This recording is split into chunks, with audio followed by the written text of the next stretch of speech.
What if I told you that the most insidious marketing job postings and interviews are not around multi-level marketing companies or MLMs?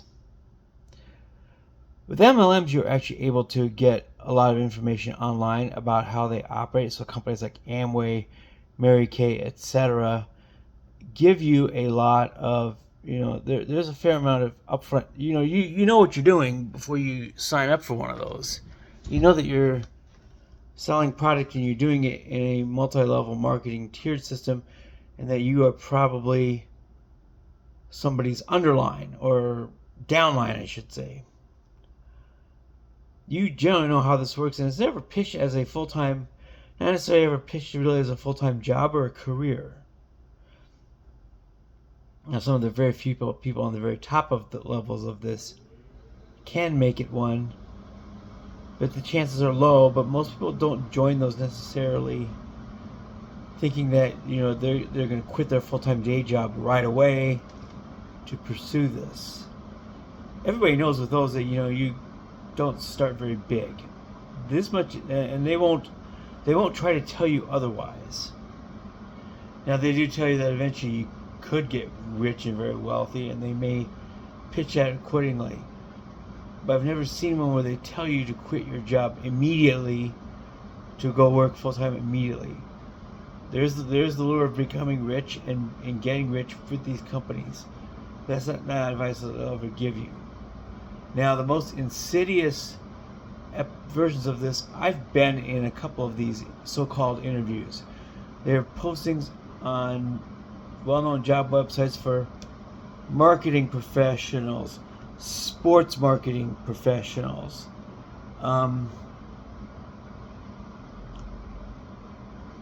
sales managers, when these jobs are nothing but that. The majority of these jobs are by companies that fall under or sell their services to a sales brokerage company called Smart Circle. And the most recent one I had was about 5 years ago. And I got to the building, went into the room, and found a small crowd of people waiting. And I'm thinking, this is not really a job interview, is it? We get called in one by one, and the quote-unquote interviewer, I say that very loosely, is in a side room with, on a very plain desk, no computer, no PC, no laptop, none of that stuff, no screens, a very bare bones desk and chair this guy is sitting at. And he just says, well, so tell me about yourself. No specific questions. No questions about my experience. No questions about my employment past. No questions of any sort that you would normally typically encounter in a job interview. And so I knew something was fishy. And I started asking some questions of this guy. I'm like, how do you measure success? What is the day in the life of this job? Well, the answers were, I would be selling AT&T phone plans at a Costco. Nothing about management at all. And he says, oh, but we put you at the bottom so that you can learn to be humble, quote unquote.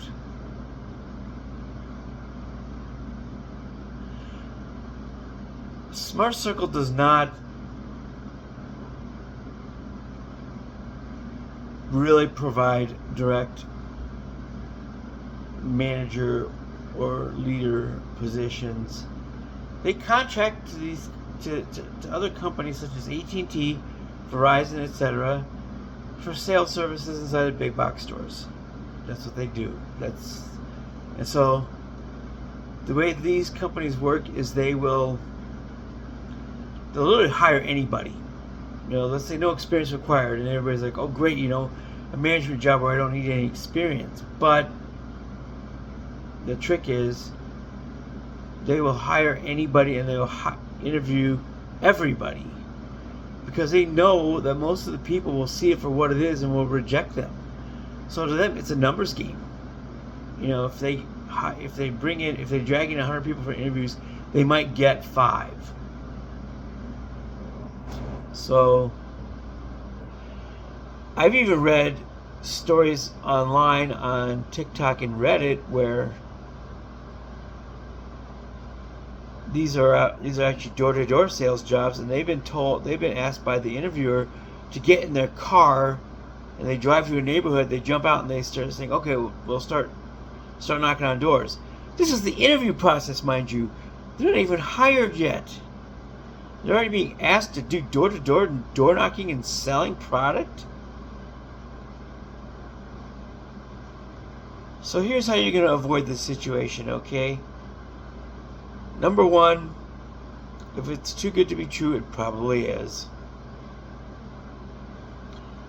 A sales and marketing manager role with no experience required. In reality, those jobs don't exist. If it's too good to be true, let's say you're just getting out of college, if these jobs are too good to be true, again, they are. Second of all, if the interview site is in a bare bones facility, no offices, no individual desks or chairs or really any nameplates or anything of that sort, you are in one of these types of interviews. If I had known that at the time, I would have probably excused myself, but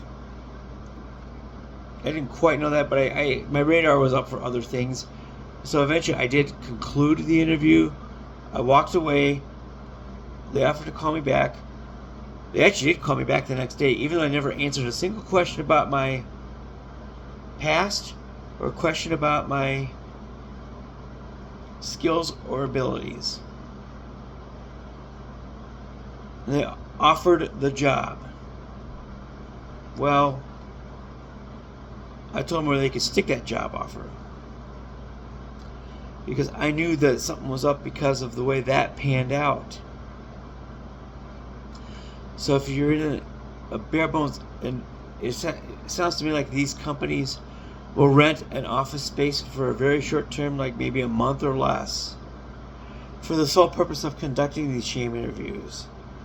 So if you find yourself going to one of these places with numerous people in the lobby, going one at a time like a herd of cattle,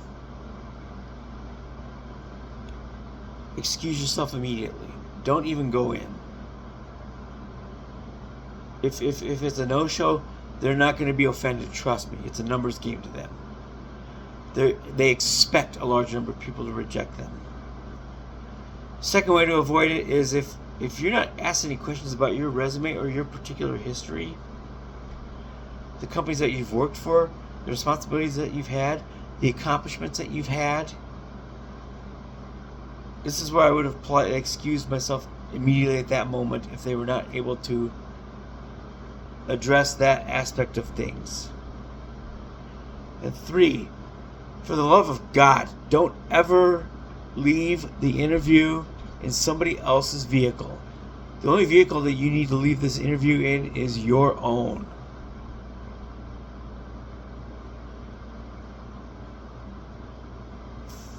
Not only for the reasons that I just mentioned about being pulled in to do door-to-door sales on the spot, but two, there's also very much other, obviously, much more nefarious reasons to not agree to this. So don't leave in a vehicle. Ask about their connection with Smart Circle, which is the bigger company that in turn subcontracts these responsibilities to these smaller companies, and these services are provided in turn to Smart Circle. If they can't answer that question, leave. These are nefarious companies, deceptive interviews, deceptive job practices. if you ever are hired by one of these companies, consult a lawyer. I've recently been in a situation where my employer has transitioned me to a different role under deceptive promises, but the difference in that case is I was already employed by the company in the role that I initially was hired for. That's different. I don't have a legal recourse. But in the case of being hired by one of these sham marketing companies, you do have legal recourse, and I would consult a lawyer. Being hired under completely false pretenses. The most crazy and most nefarious instance of this that I have heard of, I'm going to end here, was a job posting for a sales and marketing marketer, or sports sales and marketing professional. Well, there's no marketing involved in that job. It is selling cell plans for AT&T or Verizon at a Dick's Sporting Goods. That is the sports, quote-unquote, element to that. So that's the description of the most nefarious sales / marketing job in America. The company called Smart Circle, and what to do to avoid this type of nefarious and very illegal trap. So hey, that's Jason. I'm out for now. Peace out, homies.